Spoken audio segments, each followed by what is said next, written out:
Step right up, folks. Hey, good looking. 5 shots for a dime. Try your luck. Try your skill. Any moving target. Only 10 cents. Well, do you shoot or don't you? No. Hey, what are you trying to do? I'm sorry. If that thing ever went up in your face, you'd be dead. Dead? Dead?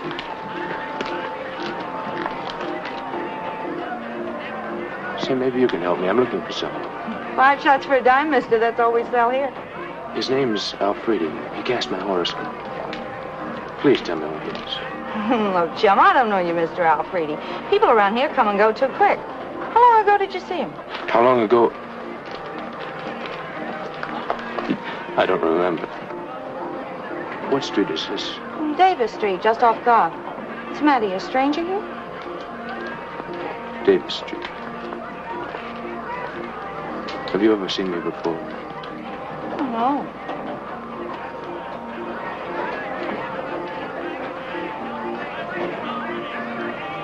Step right up, folks. Shoot. 5 shots for a dime. Any moving target, only 10 cents. John Foster, 2245 Jefferson Place, age 28. Hospitalized for bomb shock and combat fatigue. Released as cured. You're entitled to Army treatment, you know. Yes, but if I do that, my fiancée... Well, I didn't want her to know about this. Oh. What seems to be troubling you? Well, it's nothing very serious, I guess. It's just that I get confused. Sort of lapses of memory, perhaps? Yes, I find myself in strange places without knowing how or why I came there. What is that, Doctor? What does it mean? Well, that's a condition known as fugue. It arises from hysteria, but it isn't particularly serious. Have you had these lapses before? No. Well, I can't understand why this should happen now. Uh-huh. You're afraid of something. I have nothing to be afraid of. With your history of shock, some memory which your conscious mind has repressed may have assumed an abnormal importance to your subconscious mind. By the way, you spoke of a fiancé. Are you really in love with the girl? Yes. Any obstacles to the marriage? No. Tell me, have you had any recent illness or emotional upset? No. When did these attacks start? Well, shortly after New Year's. I've had 3 or 4 of them. Each time I find myself in the same part of town. Garth and Davis Street. It's a place I've never been before. It gives me the shudders to think of wandering around in a trance. You're not, though. Your subconscious mind knows what you're searching for, even if you don't. You say you've never been there before. Not that I can remember.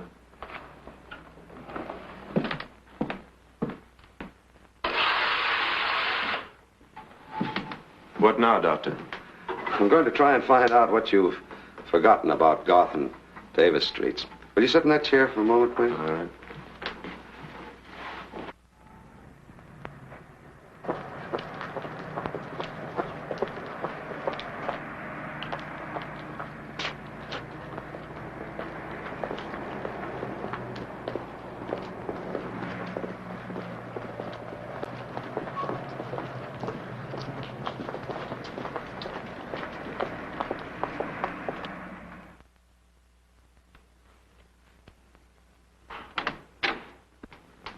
Good afternoon.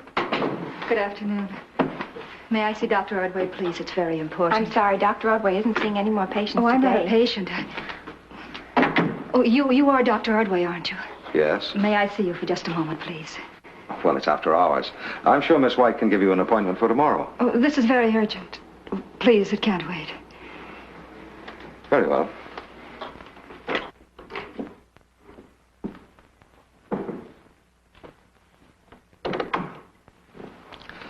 Now, what is this urgent matter that won't keep until tomorrow? It was very rude of me to force my way in. Oh, no, not at all. If I can help you, that's what I'm here for. Won't you sit down? Oh, thank you. I came to ask you about my fiancé. Well, I'm afraid you'll have to be a little more explicit. I know he was here to see you about treating him. What makes you so sure about that? This may not sound very nice, but I followed him to this building. Why, my dear girl, your fiancé could have come to any one of a dozen other doctors who have offices here. Oh, but you're the only psychiatrist. You see, he suffers from shock. Oh, I'm sorry. I wish I could help you. But you see, if your fiancé did happen to be a patient of mine, I couldn't violate his confidence. Oh, can't you understand? I'm engaged to the man. I love him. I've got to know whether he's all right, whether the marriage is... Oh, please help me. No, there's nothing to be upset about at all. You talk to your young man understandingly, and I'm sure that he'll tell you what you want to know.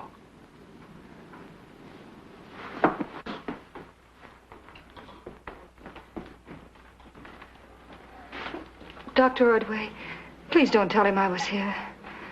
And I'm sorry to have been such a nuisance. No, you weren't a nuisance at all.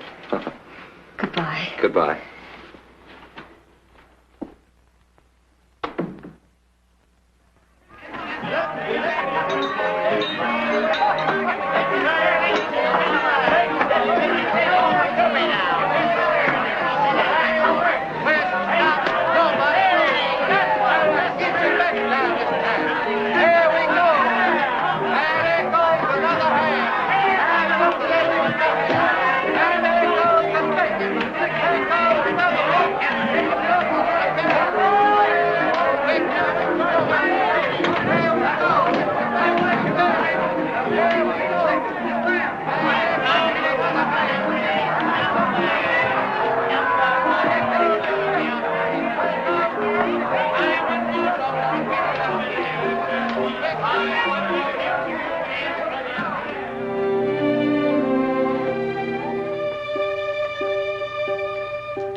Hey, what are you looking at?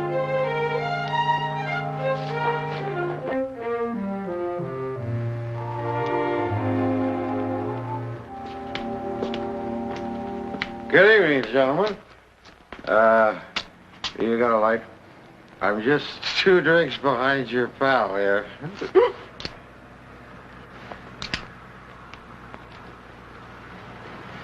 Where'd you come from? Spokane, Washington. I mean now. I was just in there trying to get a light. You got a match? Where do you live? Just a few blocks away. Good night. Wait a minute. We'll drive you home. What'd you say the number was? Robert? I just moved in, but I know the house. Yeah, well, get in the car. I couldn't think Go on, of this. get in the car.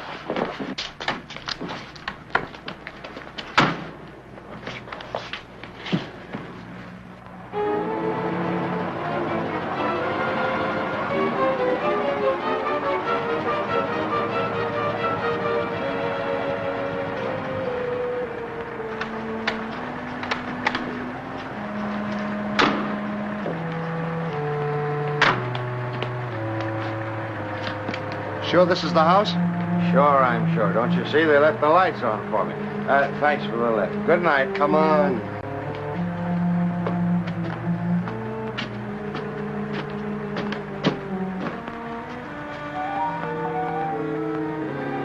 Never mind. It's open.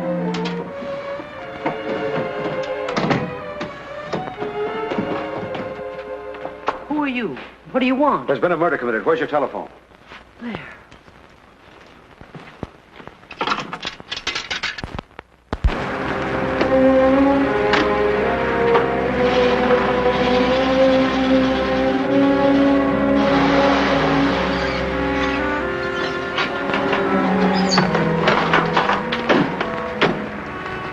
Is this the house they come out of? Yes.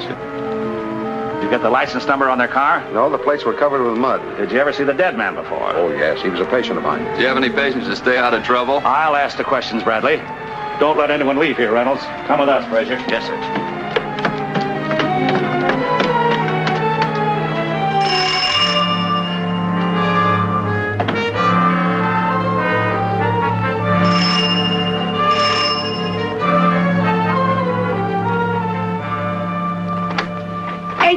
nothing better than doing to come around here waking respectable people up at this hour? Let go of me. 3 men left here less than 30 minutes ago. Well, so what? This ain't no jail. One of them was dead. He'd been shot.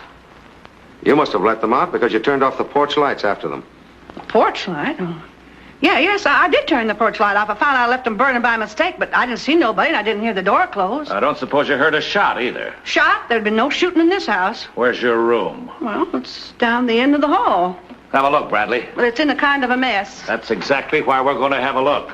Frazier, round up the rest of the tenants and bring them in the landlady's room. Hey, let's look at this room first. The windows face the street here. Well, you must have been expecting us. Your presence has been fairly well advertised. Are you, Marcus LeBlanc? Yes? Have you an appointment? We're from Homicide. Oh, I have a license to practice phrenology. Have you a search warrant? Do you want to be technical? Oh, no. No, it's only I dream of someday finding a policeman that has one. Oh, come in, gentlemen.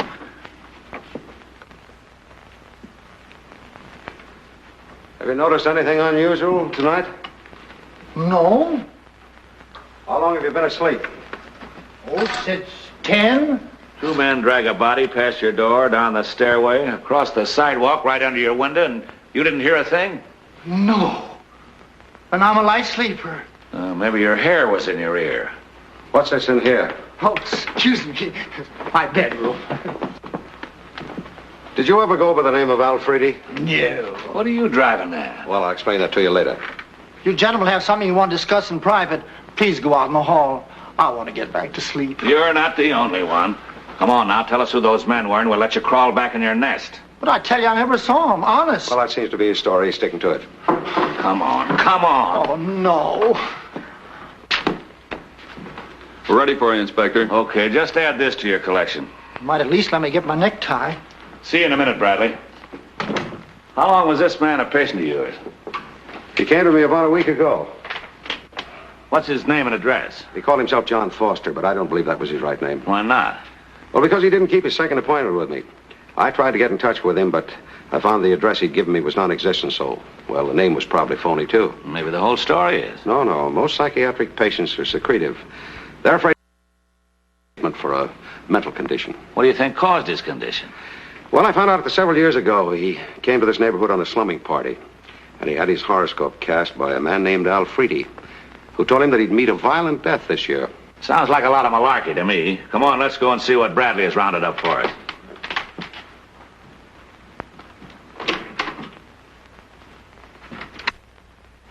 You were all asleep and didn't hear a sound, huh? Do you expect me to believe that? Gentlemen, has it ever occurred to you that you might have picked the wrong house? Yeah. Well, Ordway? No, not a chance in the world. Well? We've been over the joint with a flea comb. No signs of violence, no weapons, not even a water pistol. You can all go now except Miss Farrell. But just don't take a trip out of town until further notice. Well, goodbye. You know where to find me if you want me. Good night, Curly. So, you run the shooting gallery, huh? Yeah. Are all your guns registered? Are you kidding? Who registers their guns? Well, from all the places I know, they're 22s with live ammunition. Not mine. Air guns are cheaper, and the customers get more for their money. Any further questions, Doctor? I don't think so, no. Thank you, Miss Farrell. Well, you can run along now, little girl. Oh, Bradley, check her place in the morning, will you? Right. Pleasant dreams, ma'am, and thanks for the use of the hall. Well, Dr. Ordway, do you suppose you could have been mistaken in the house? Not unless I'd been tight. Well, maybe you were. Say, look here. All right. Anything to report? No, sir.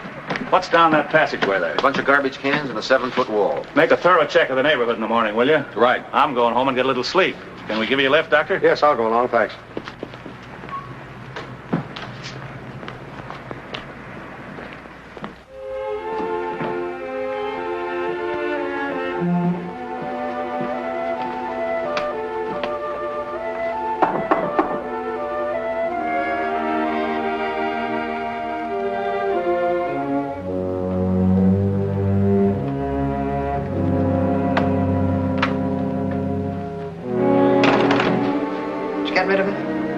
don't find any trace of that one. Good. There's the balance I owe you.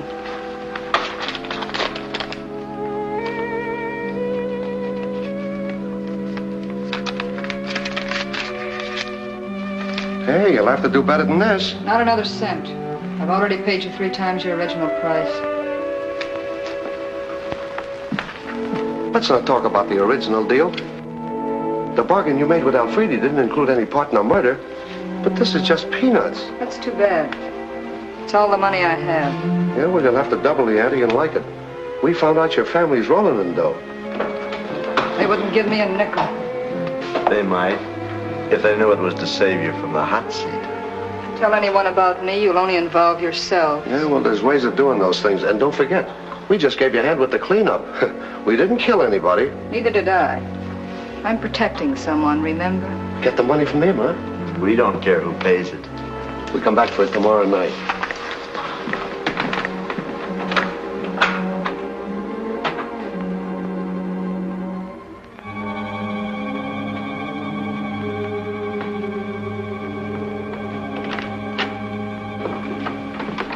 No luck. Nothing in the picture files that looks anything like those two. Apparently, they have no record in this town. Probably just a couple of drifters trying to pick up some loose change on their way through. According to you, murder is only a minor offense. Now, let's not go over that again. Here, have a look at this. Yes, sir. Send Bradley in, will you?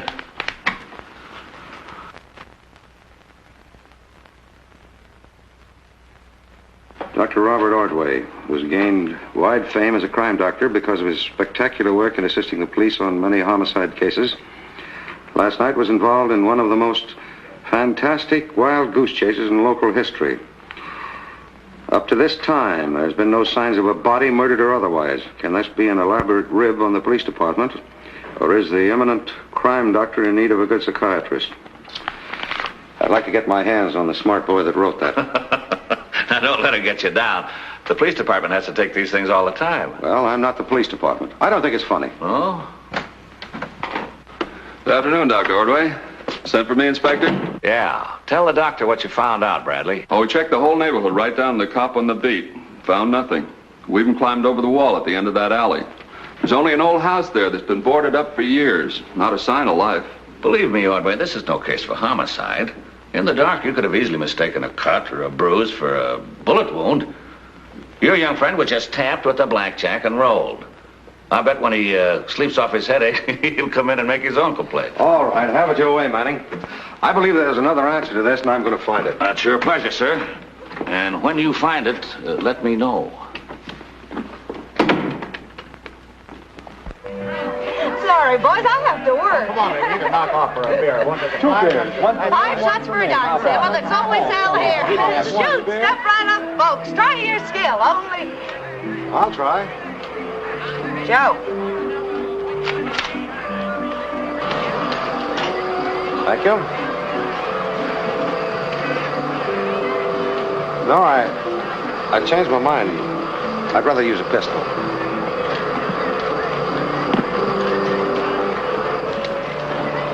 It's a wicked little contraption, isn't it? You know, it's amazing how they sell these to children for toys. But at close range, they could be as deadly as 45s. How about a match for $5?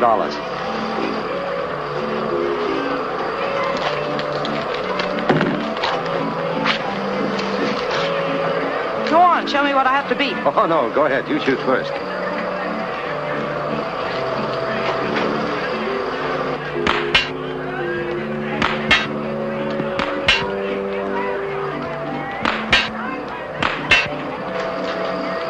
Marvelous. Hell, don't you worry. I'm not even going to try. Here you are. You lose $5 awful easy, mister. Good night. Wait a minute. Just a minute, Miss Farrell. Can't you leave me alone? I've had enough of the police. I'm not a policeman. That's why you need to be afraid to talk to me. There's nothing to talk about, mister. You're wasting your time. Wait a minute. You're going to waste a lot of your time in jail, Ruby, unless you're willing to cooperate with me. Take over for me, Joe.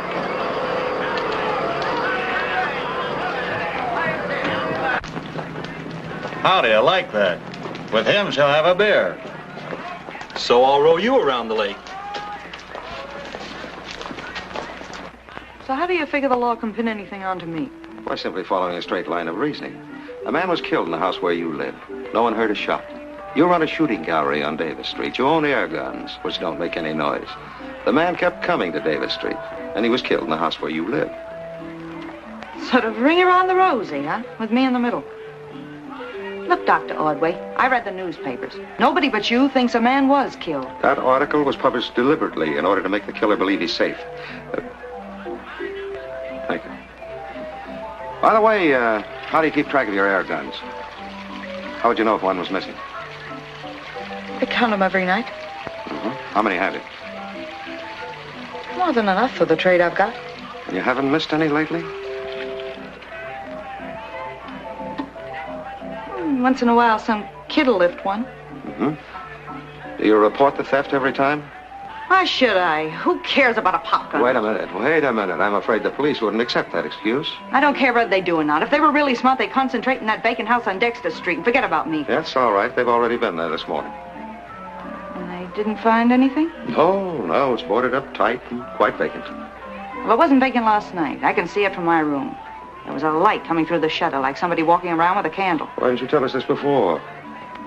It wasn't any of my business. Oh, you mean you didn't want to get mixed up in this mess, huh? Right. Only thanks to you, I mixed up in it for good. Yes, well, come on, let's take a little ride, and we'll have another look at that house.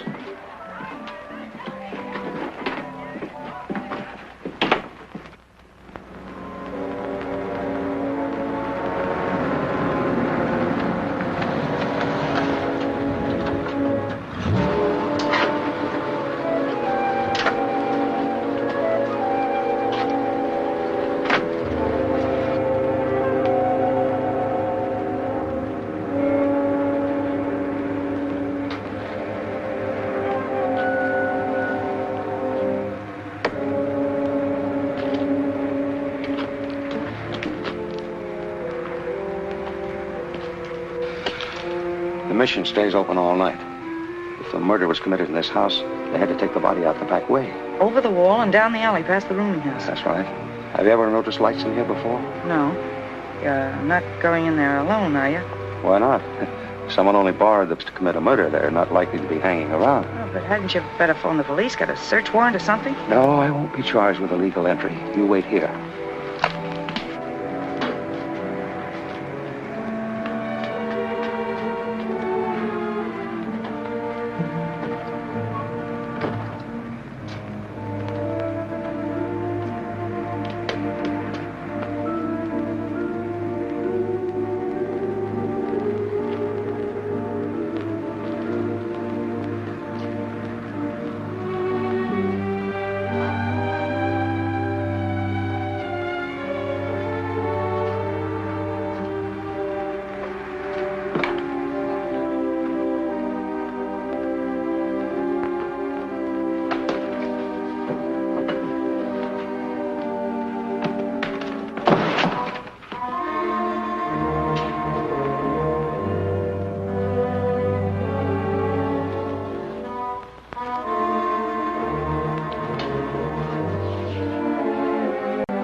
That's the same fellow we bumped into last night? Yeah. Oh, what are we going to do with him? It's a cinch we're not going to take him with us. Come on, get your hat. Let's move.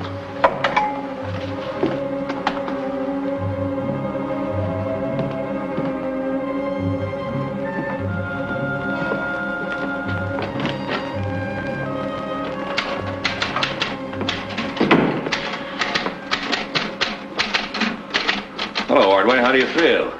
Terrible, thank you. Oh, don't worry, boys. I'm not going to say I told you so. Okay, so we found the body. But you should talk after the stunt you pulled last night. Letting that gal lead you into a trap. Why, you're lucky you didn't wind up in the same place your friend did. Yes, I guess you got something there. I guess the boys didn't feel like lugging another body to the crematory. Well, they had a brilliant idea, though. Why, there wouldn't have been a trace left of that guy after the next cremation. It's a good thing the retort was out of order and had to be repaired. We found this on the body. Philip Armstrong, alias John Foster. Yeah, we're checking with the Army. And we sent out a general alarm for the two strong-arm boys. Bradley, tell them what the coroner found. Well, you were right about that fellow having been shot. But he wasn't shot with an ordinary gun. The killer used an air pistol. Yeah, there's a small hole in the right temple. The slug was still inside.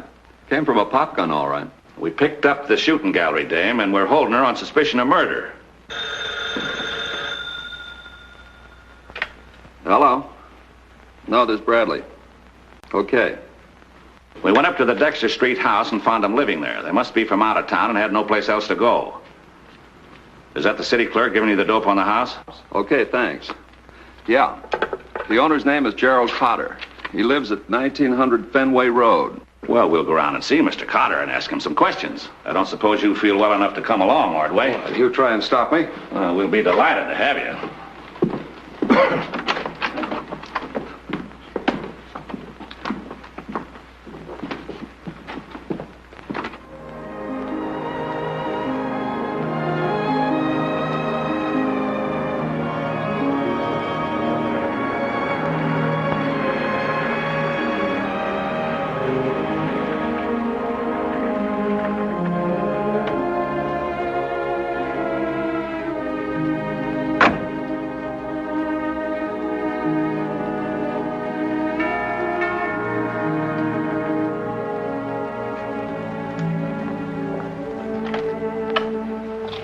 Yes? I'm Inspector Manning. We'd like to see Mr. Cotter.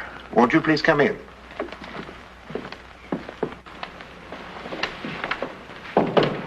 Kindly step this way.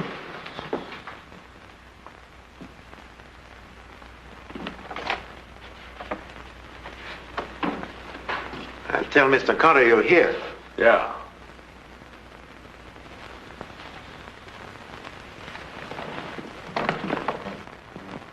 Wow. Nice, cozy little place, huh? Yeah, certainly is. Oh, say, look here, Manning. Let's not make it a point that I was...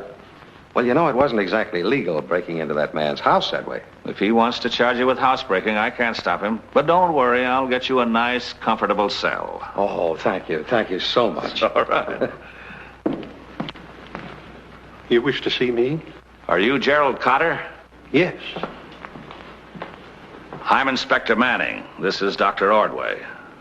Why did you wish to see me? It's about that house of yours on Dexter Street. What about it? Who are the two men living there? Did you hire them as caretakers? You must be talking about another house. My place hasn't been lived in for years. Oh, it's yours, all right. And we have reason to believe that a man was killed there a couple of nights ago. But that's preposterous. My house has been locked and boarded up, and I have all the keys. Well, just the same, we can prove that the two men were there last night. And we've been able to identify the body as that of Philip Armstrong. Philip Armstrong? Irene. He's dead. I heard you say it. Philip's dead. I'm afraid so, Miss Cotter.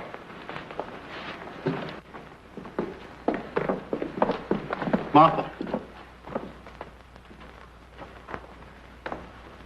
Isn't there anyone closer to her than a servant? Irene and I are the only ones left of the family. I don't like to trouble you at a time like this, Mr. Cotter, but just how much did you know about Philip Armstrong? He was a very fine boy. He had planned a career as an architect before the war. Oddly enough, he and I had discussed remodeling the old house only the day before he was killed. Did you give him the keys to the place? No. I think I told you I had them all in my possession. Well, maybe Armstrong passed by there that night, noticed lights inside, and went in to investigate. That seems the only explanation. He certainly was not involved with men like that. The house is partly furnished, Mr. Cotter. The bedroom upstairs seems to be more or less intact. May I ask why? My wife died there. I've kept the room as it was. I suppose you think that's very sentimental and foolish. No. No, I'm a doctor, Mr. Cotter, so I understand perfectly. Well, I guess that's all for now. Well, goodbye, sir. I'm sorry that we had to be the bearers of such tragic news, but if I can be of any help, please call me. Thank you. Goodbye. Goodbye. Goodbye, Mr. Cotter.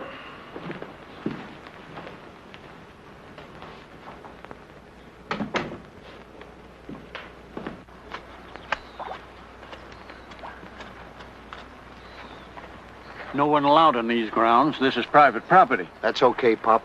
We just came to see Miss Natalie Cotter. Well, why don't you go up to the front door and ask for her? Well, this is kind of a private visit. Think you can fix it for us? Nope. Why not?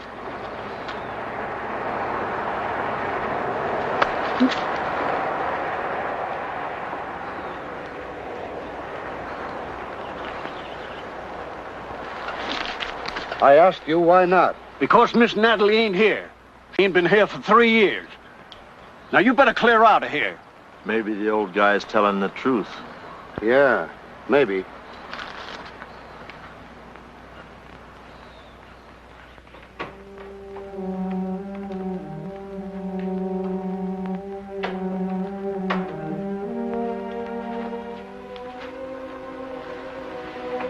Here, dear, drink this. It will help you sleep. No, I don't want to sleep. Please. Oh, Martha, he's dead. I know. What am I going to do? God never gives us burdens greater than we can bear. Martha, you don't know. Irene, baby. If Natalie were here, she'd help me. Natalie always helped me. Why don't you try to take a little nap? No, I can't. Would you like me to call your father? No. Though he forced Natalie out of the house, he didn't care about my feelings then. You know, Martha, a long time ago when I first met Phil, Natalie warned me against falling in love with him. She said he'd bring me nothing but sorrow. Irene.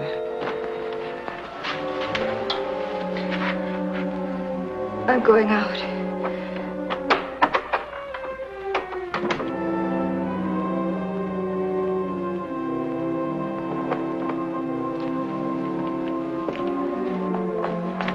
Irene, where are you going? Out anywhere away from here. You never have forgiven me, have you? Why did you send her away? I need her so badly now. Let's not go into all that again.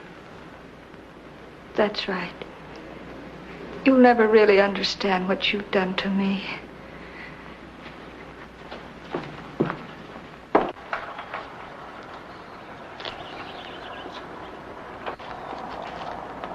Oh, Miss Irene.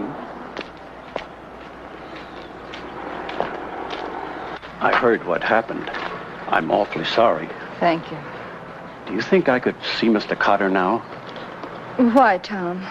There were two strange men here asking for Miss Natalie. Natalie? Who were they? What did they look like? Oh, they were no good.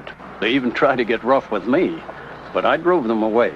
Oh, Tom, why didn't you call me? Natalie must be back in town and she may be in trouble. Oh, I'm sorry, Miss Irene, but I only did what I thought was right. Oh, of course you couldn't know. Tom, don't say anything about this to my father. He hasn't been well and it might make him worse. You understand. And if those two men come back, make them stay until I can talk to them. Promise me. All right, Miss Irene. I promise.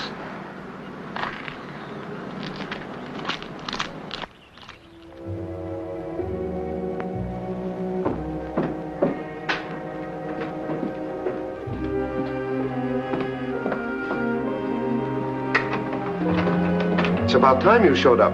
Remember, we had a date for last night. Come in.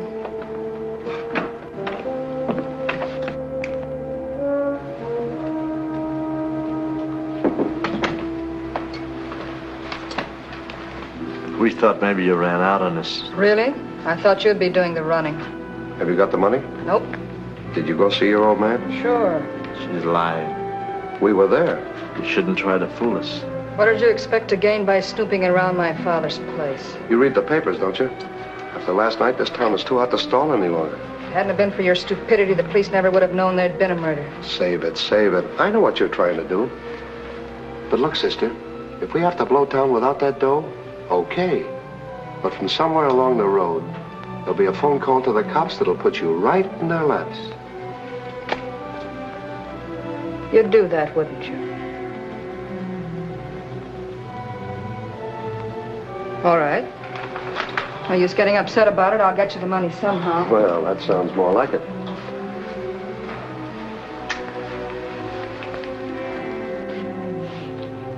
We're all in this together. There's no use making it worse by quarreling among ourselves.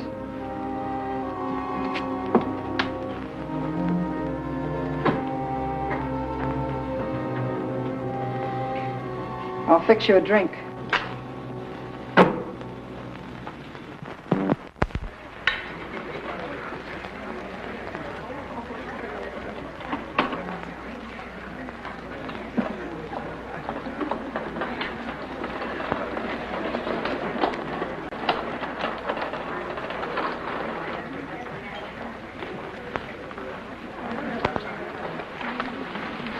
Hello? Hello. Hope I haven't kept you waiting. My last appointment took me longer than I expected. So nice of you to do this for me. Oh. Say, incidentally, they serve a marvelous crab louis here. Does that sound all right to you? I'd love it. 2 crab louis, please. Yes, sir. And, bring some hors d'oeuvres first. Hors d'oeuvre and crab louis. Yeah. Thank you. Well, I thought you'd feel more comfortable here and more at ease than at police headquarters. Besides, there are a few questions about Philip Armstrong you might be able to answer. Cigarette? No, thank you. Is there any news? Any trace of those 2 men? No, not yet. And this girl, Ruby Farrell. The papers say the police are holding her as a suspect. I can't believe that she killed Philip. She'd have no reason to. Unless she were involved with him in some way? No. I don't think she even knew him. But if he was killed with her gun, she must know something about it. Yes, I think she does. I'm afraid you're being too clever for me. I guess I didn't make myself very clear. No, I believe that subconsciously, Ruby knows the most likely person to have stolen her gun. How can that be? Well, we see hundreds of persons each day who hold no particular interest for us, but the images register in the brain, and they are filed away below the level of consciousness. We call them latent memories. Can these latent memories be brought out? Oh, yes, quite often. I'm going to see Ruby again today. I may have some news for you later. Thank you.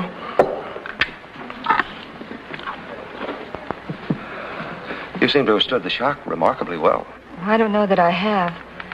It's It's more that I feel completely numb. I haven't even cried. Well, that'll come later. Don't try to hold it back. Natalie used to say that crying was a sign of weakness. She said I did too much of it. Natalie? My sister. Oh, I didn't know you had a sister. Oh, yes. She practically brought me up. I guess I depended on her much too much. She was so strong and capable, and I needed someone to lean on. Where's your sister now? I wish I knew. She left home 3 years ago, and we haven't heard from her since. I see. Well, I seem to be asking all the questions. What was it you wanted to know, Dr. Ordway? Well, the main stumbling block seems to be that we can't find any motive for Philip Armstrong's death. And the inspector's theory is just too pat to be convincing. Tell me, how long had you known Philip? Since before the war. Oh. Call for you, Dr. Ordway. Oh, thank you. Hello? Oh, yes, Inspector. Oh. What's the address again? All right. We'll be over right away. Right away. I'm sorry, Miss Carter. I'll have to leave now. Inspector Manning thinks they found those 2 men. Oh, I hope they're right. You'll know them when you see them. Yes, I will, of course. I'll phone you at the house a little later. And I'll take care of the check on the way out. Bye. Bye.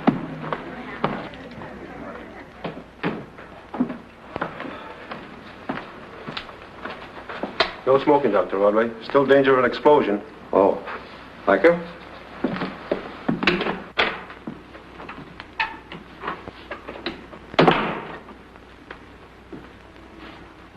Hello, Ordway. Hello, Inspector. Come on in, have a look.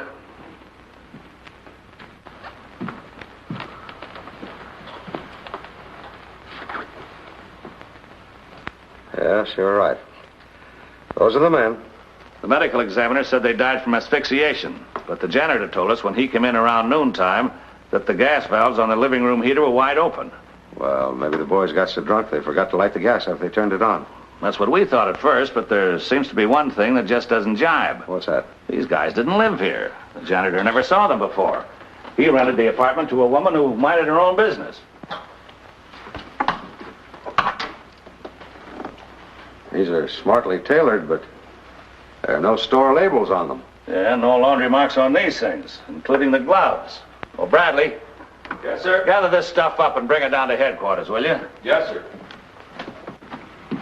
Nobody in the building knew the woman. Nobody knows where she works, if she does work. How long has she lived here? About 3 months. Any description of her? Well, she's about 25 or 26 years old, has blonde hair, wears dark glasses, and calls herself Jane Roberts. Which may be an assumed name. Now the question is, was she working with them, or did they give her the same treatment they gave Armstrong? Well, my guess is that they were working together. Chances are they quarreled, and she put him to sleep for good. Oh, before I forget, here's a book we found in one of their pockets. Just look under the letter H there between Harriet and Helen.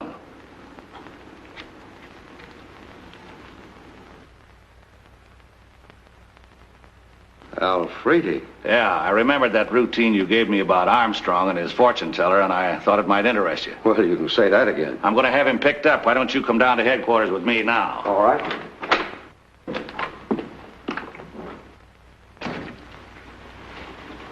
I repeat that I've never seen these men you speak of. I know absolutely nothing about them. How do you account for your name in this book? Perhaps the man wanted to have his horoscope cast, and he was referred to me by one of my clients. What about Philip Armstrong? Must you always ask the same questions over and over again? I don't deny this man Armstrong may have come to see me at one time. Many people come to see me. Do you make a habit of predicting death for them? Only when the stars show it. Oh, let's stop kidding ourselves. A fortune teller never predicts anyone's death, stars or no stars. That's not the way you make a living. You want to keep your customers. Who paid you to throw a scare into Armstrong? Or had you already made up your mind to kill him later? I refuse to be treated this way. You've dragged me down here without reason. To subject me to this humiliation, as though I were a common criminal.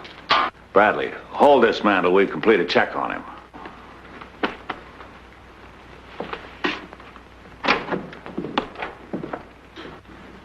If you're right about Hempstead framing Armstrong, then the motive for his murder dates back a long time. Look, while you're checking on Alfredi, I'm going to have a talk with Ruby Farrell. I'll be back shortly. All right. Now think carefully before you answer, because your freedom may depend on it. A blonde in her middle 20s, very well dressed, I'm wearing dark glasses. That's all you can tell me. Mm-hmm. Yes, that's all. Now, she very likely cased your place for a few days. She probably used your guns just like any other customer, and she may have come alone or with someone. Oh no. That's all right. Take your time. Now, think. Wait a minute. I think I do remember now. Sure. The girl in the tailored tweed suit. It must have set her back all of $100. I remember thinking I'd give an eye tooth for one like it. Did she wear glasses? She sure did. Did she always come alone? Yes. Turnkey. Dr. Ordway, will you tell him to let me out now? I'll do all I can for you, Ruby. Believe me.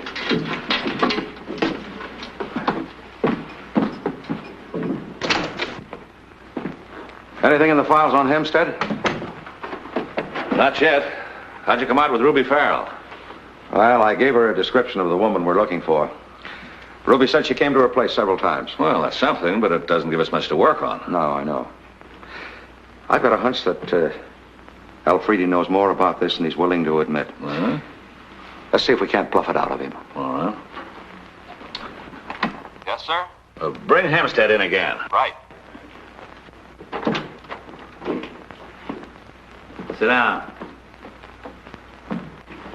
It's all yours.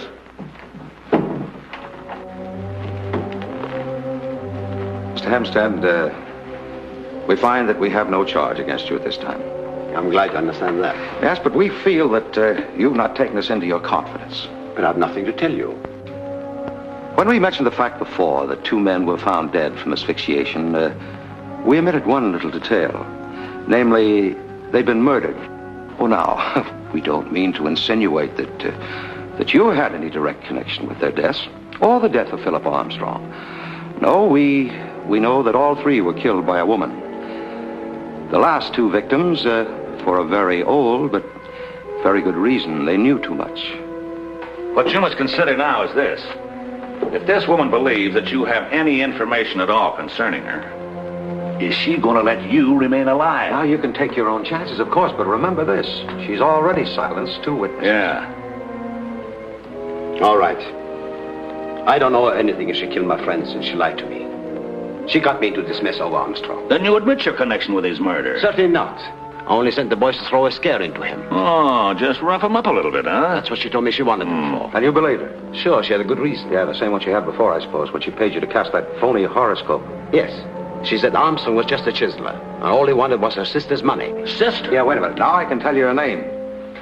It's Natalie Carter. That's right. But I swear I didn't know anything about that she would kill him. I hadn't even seen her for years. She called me about... Save the details for the jury. We're holding you as a material witness. Lock him up, Bradley, and send out a general alarm on this Natalie Carter. We'll be at the Carter place if you want us. Come on, Doctor.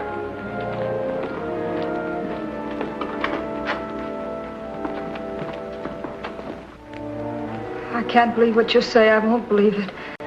Natalie could never do such a thing. You must be mistaken. There must be some other explanation. Mr. Carter, I understand there has been some trouble between you and your daughter. Irene, will you go upstairs, please? No, you've always hated Natalie. I'm going to stay and see that you tell the truth about her. Please do as your father says.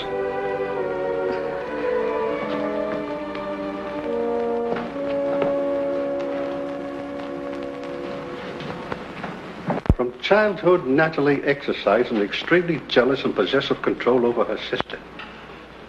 Poor Irene was so devoted to her that she never even attempted to assert herself. Finally, when Natalie attempted to break off Irene's engagement to Philip, there was a quarrel. And Natalie left home then? Yes. Mm-hmm. Shortly after that, she wrote Irene a letter from New Orleans, but gave no address. And you haven't heard from her since? No. Then you had no idea that she was back in town? None. But I can promise you one thing. Even though she is my daughter, I will make no attempt to shield her. Thank you, Mr. Carter. Goodbye, Mr. Carter.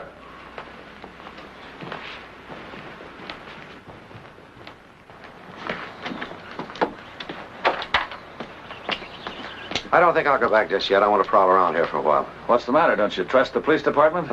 Yeah, but it's my own time I'm wasting. I'll take a cab. I'll see you later. All right, Doctor. This is an outrage. A positive outrage. I can hear you. A You don't stab have at my to honor. shout You hear at me? me. A stab at my honor. wait a I minute. demand just do not argue with me. You are nothing. You will Listen, always don't- be you don't have just to- nothing to me. Nothing. Oh, for Pete's sake, will you calm yourself? I will not come down, and you will never make me come down. I'm glad Never. you came in. Here's a new twist for you.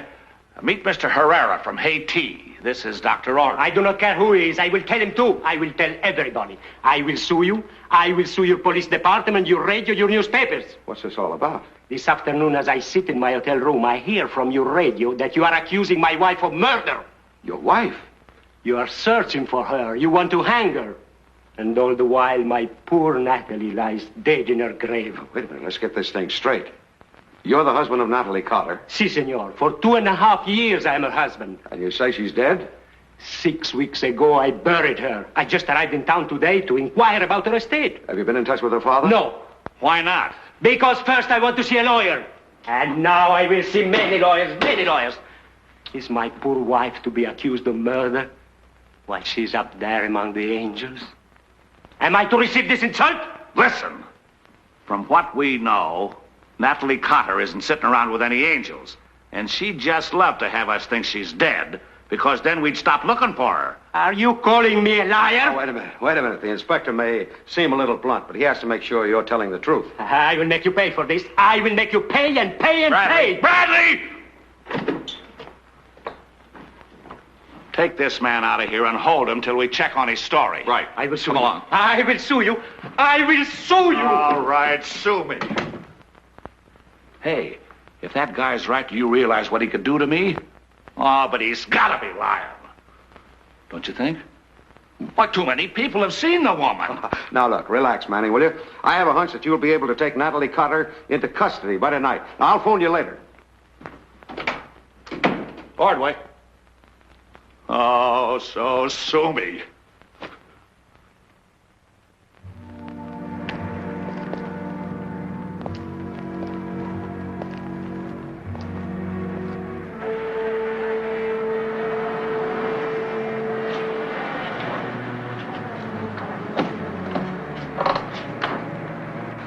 This is what I call fast service. Seems though I just hung up the phone after talking with you. Well, I'm sorry I behaved so badly this afternoon. Oh, please don't apologize. I understand. Thank you. Dr. Ordway, I still can't figure out what you expect to find here after the police made such a thorough search of the place. I'd like to have just one more look at your mother's room.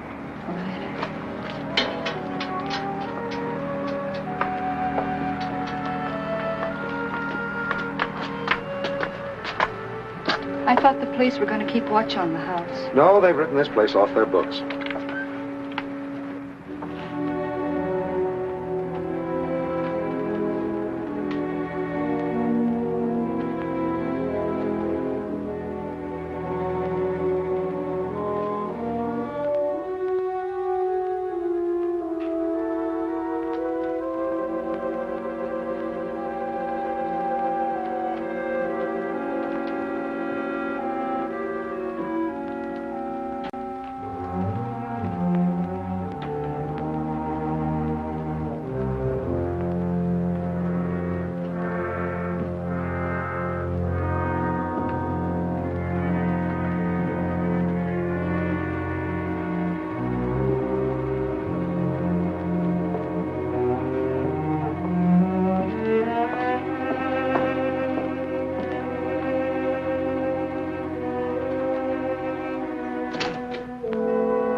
I wonder why your father never put this place up for sale.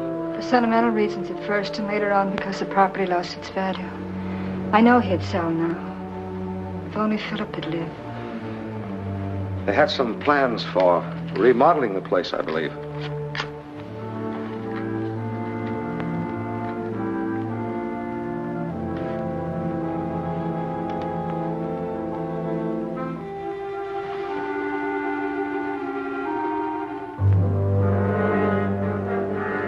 Have you found something? Yes, I've got to call Inspector Manning right away. I wonder if you'd do me a favor. Of course. Would you go next door and telephone for me? I want to stay with us. There may be more evidence. All right.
You may as well come out of hiding, Dr. Ordway.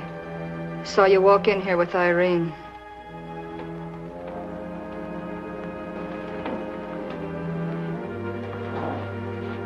I see you're quite handy with all types of guns. That's right. This happens to be a .32.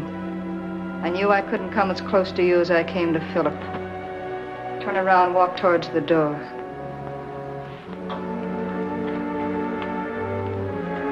Aren't you forgetting about Irene? If she comes back, you won't be here.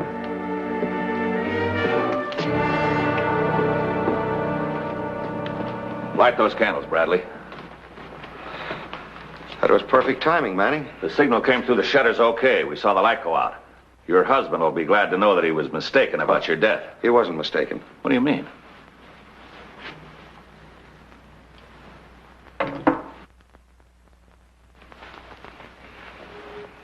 Irene Cotter. Yes, and posing as her sister Natalie. She committed the 3 murders. So your masquerade was just a trick to keep suspicion away from yourself, huh? No, Manning, no. The murder didn't cause the masquerade. It was the other way around. Well, it's way over my head. Well, I'll try to explain it briefly. Miss Cotter is a typical example of a rather unusual psychosis. As Irene, she was timid and repressed. That's why her sister was able to dominate her so completely. After Natalie left, you were totally lost, weren't you? And the only way you could adjust yourself was by literally assuming her identity. The pretense eventually became an actuality. She underwent a complete psychological split. And during such times as she was impersonating Natalie, her thoughts and her actions became those of her sister. And Armstrong somehow discovered this complex, didn't he? I was afraid he'd tell my father. He made me promise to come to you for help. Well, why didn't you come? I was afraid you'd put me away. I knew Philip would keep insisting. It was the only way I could save myself. So you stole the gun from Ruby because it couldn't be traced. Then you made a date with Philip to meet you here. And you turned the tables on him the way you did with me. All right, Bradley, take Miss Cotter down to the car. Pick up that coat she dropped by the front door. She was wearing it over the clothes she has on now. This is what turned the trick. She actually believed that she left her glove here. Yeah, this has been a strange case, Manning. Armstrong with fugue and the Cotter girl with a split personality. Split personality? Well, say, Doctor, I'd like to have you see my wife. Split personality? No personality.